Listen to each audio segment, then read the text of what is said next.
So today we are going over some key greetings that we have along with their responses. So by the end of today's lesson, you should be able to greet appropriately in different situations. And we are going to do all that by situating them in dialogues so that you get how they are used in different communicative situations. Let's get started. So the first dialogue is between Kofi and Ama. So Kofi starts by saying, Ama, mechiawu. Ama, mechiawu. And if you took our lesson on the greetings, the general greetings, you know mechiao is, the standard greeting that we have, the more general greeting. So chia, this part, chia means to greet. So if you say mechiao, you are saying I greet you, literally. This is more like what you have in English as greetings, right? When you see someone, you say greetings. So ama mechiao, you see this o at the end. I know you've been hearing this quite often, right, in Chi, and this plays different roles depending on where you find it. But in terms of greetings, we mostly attach this at the end to soften, the greeting. Let's take it that we don't add this. If you just walk up to someone and say mechiao, mechiao, it can come off as it's like you don't really want to greet, but you have to greet. So, you're just saying mechiao, I greet you. So we add this o at the end to sort of soften that.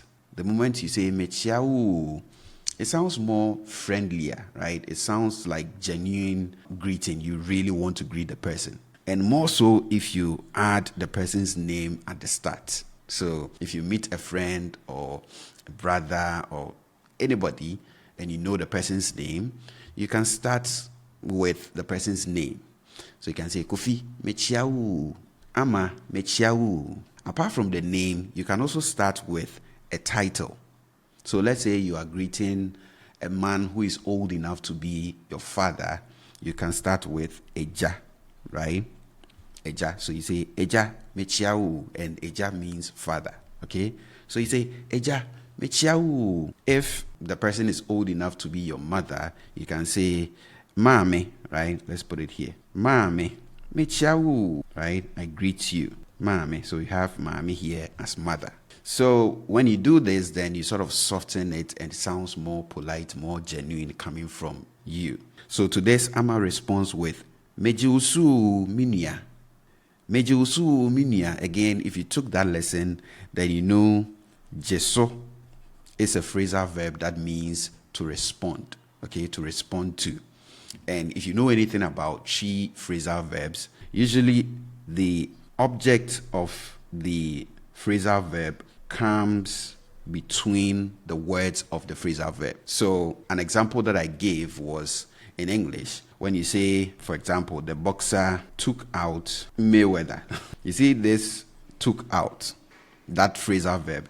The object is coming here. But in Chi, the object would have come here, right? We would have had the object here. So, for example, we have Jesu here, which I told you is to respond to, right? The person that you are responding to will come here and not here. So, we have Mejiusu. So, you see, Ama is responding to Wo. So, Wo comes between the J and the So. Minia, Nia is a sibling, right? So, it can be a brother, it can be a sister, it can even be a cousin. So when you say minia, you're saying my brother or my sister, my cousin, my sibling in general. And you should note that in Chi, we don't distinguish between the gender as far as, the pronouns and some of these words are concerned. So when you say nia, it covers all the gender, even though we can have gender-specific ones.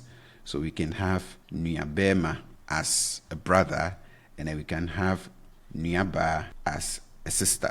But if you use this one, it covers both. Kofi says, Upie. Upie. Pie means to go out. And you see this re here. The moment you see re in front of a verb, it shows that the action of the verb is ongoing. So this is what in English you have as the ing ending. So when you say going, coming, you see the ing, this is achieved in Chi with the re in front. So, upie, are you going out? And then Amma says, I knew I was semi drew krum and sana ewia abo. We have ane, which is yes. The opposite of this is debi, no. But Amma says, I knew. You see the ooh here, right? So I knew I was semi drew krum and sana ewia abo. This I was say, we use this to convey have to, right? Have to. So if I say I was set me ko krum, it means I have to go to town. I have to get to town. I was set me didi. I have to eat. And you can replace the pronoun here to wo, and then you'll be speaking for the person, right? For someone else. So if you say I was set uko krum, you are saying you have to go to town. I was set udidi, you have to eat. So she says, I knew I was set me drew krum and sana ewiabo. Drew means to get to, right? To reach. So let's say someone comes to visit you and the person leaves to go home. Later on, you can call the person and ask if the person has reached, has gotten home. For that, you would ask, where Drew? Where Drew? Have you arrived? Have you gotten to where you were going? Krum is town. The word itself is actually kru. So kru is a town. And krum, as you see here, is kru mu. Mu means inside. So it's like in town. So I was saying me drew krum, I have to get to town. Ansana ewiabo. We have ansa, which is before. And you can use it with this or not. Whether you use it alone or with this, it still works. So I was saying me drew krum, ansana, I have to get to town before ewia abo. When you say ewia abo, you're saying it's afternoon. Ewia in itself is the sun. It actually comes from owia. So when you say ewia or owia, you are referring to the sun. But if you use it along with this, you get ewiabo, which means it's afternoon. Or it can also mean it's sunny. I was telling you that in Chi, context plays key role in meaning. You don't have to know every single word or every single expression there is, but if you rely on context, you'll be able to get, the meanings of a lot of things, because for most tree words, especially the smaller ones, the 2-letter words, the 3-letter words, they come with several meanings. And in most cases, you're able to tell them apart, as in tell the meaning apart, just by the context within which they are used. Of course, there are a lot of situations where you can use tone and other phonological processes to be able to tell the difference, but especially at your level, I would say rely more on context. I will say, Midru Krum and Sana Evia Abo. I have to get to town before it's afternoon. And then Kofi responds to that with you. You means okay. Enye yebeshia enyumrei. We have enye, which means then, right? So when you want to start something and link it to what you've said before, you say, oh, enye yebeshia. Shia means to meet, right? To meet. So when you say yebeshia, you're saying we shall meet or we will meet. So you can even use this by itself, this yebeshia by itself, as a farewell message. So if you are with someone and you want to leave, you can just say, oh, yebeshia, right? Yebeshia, we shall meet. But here, Kofi says, enye yebeshia enyumrei. We have enyumre, which is the evening.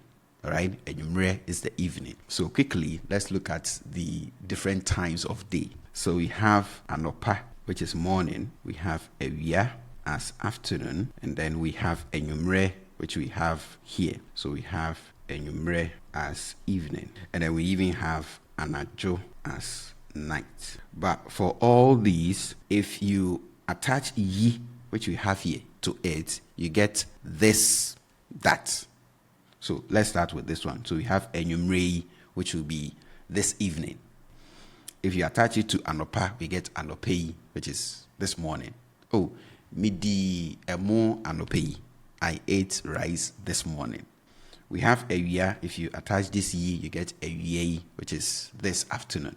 We have anajo. If you add yi, you get anaji, which is this night, tonight. So Kofi says, yo, enye yebeshia enyumrei. Okay, then we shall meet this evening. And then Amma says, you, okay. Echri. This echri means later. You can add even this to that. and then get yebeshia ichiri, we shall meet later. Or you can just use just this or just that. So that is the first dialogue. Let's move on to the second one.